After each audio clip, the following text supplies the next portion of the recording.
नाज़रीन, सॼी सिंध जियां करोंडी जे मुख़्तलिफ़ स्कूलनि में भी उस्तादनि जे आलमी दिहाड़े ते शानदार तक़रीबूं कोठाई वयूं। रिपोर्ट करे रहियो आहे अली हबीब रतर।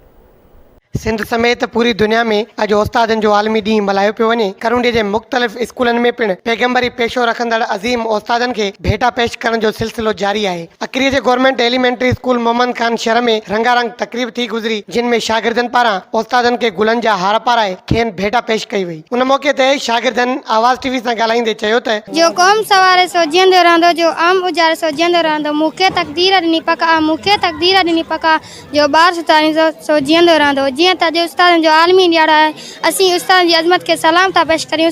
उस्ताद आहिनि जेके मुआशरे खे सुधारनि था, संदन कावश खे सलाम आहे। उहे फ़रिश्ता आहिनि जेके असांखे इल्मु ऐं अदब सेखारनि था, वॾे नंढे जी इज़त सेखारनि था ऐं असांखे ज़मीन खां अर्श ताईं पहुचाइनि था। इन करे मां उस्ताद उन्हनि खे सलाम पेश कयां थी। उस्ताद उहो अज़ीम फ़रिश्तो आहे जेको पहिरियां मां जेको बि ॿार हूंदो उनजी आगोश पंहिंजी मां कंदी, पर जेको सेकंड नंबर ते अचे थो मां उनखे पंहिंजे ॿिन्हिनि हथनि सां सलाम थी कयां, उहो असांजो उस्ताद आहे। उहो असांजी सॼी ज़िंदगी चेंज थो करे, पंहिंजी लाइफ बदिलाए थो छॾे ऐं उनखां अलावा उहो असांखे ॿुधाए थो मुआशरे में कीअं उथिजे, कीअं वेहिजे, वॾनि सां कीअं पेश अचिजे, नंढनि सां कीअं पेश अचिजे। हज़ूर करीम सल्लल्लाहु अलैहि वसल्लम जो फरमान आहे त मूंखे हिन दुनिया में उस्ताद करे मोकिलियो आहे ऐं पढ़ाइण हिकु पैगम्बरी पेशो आहे ऐं हज़रत अली जो कौल आहे, जंहिं मूंखे हिकु अखर सेखारियो उहो मुंहिंजो उस्ताद आहे। हीअ उस्ताद जी शख़्सियत आहे जेका इंसान खे कंहिं सुठी लेवल ते पहुचाए सघे थी। जज, प्रोफेसर, ऑफिसर इहे ईअं न थिया आहिनि, हिन उस्ताद जी हैसियत सां इहे पंहिंजी मंज़िल ते पहुता आहिनि। जीअं त अॼु GBLS मोहम्मद खान शहर में उस्ताद ने 5 अक्टूबर जेको उस्ताद जो अज़ीम ॾियारो आहे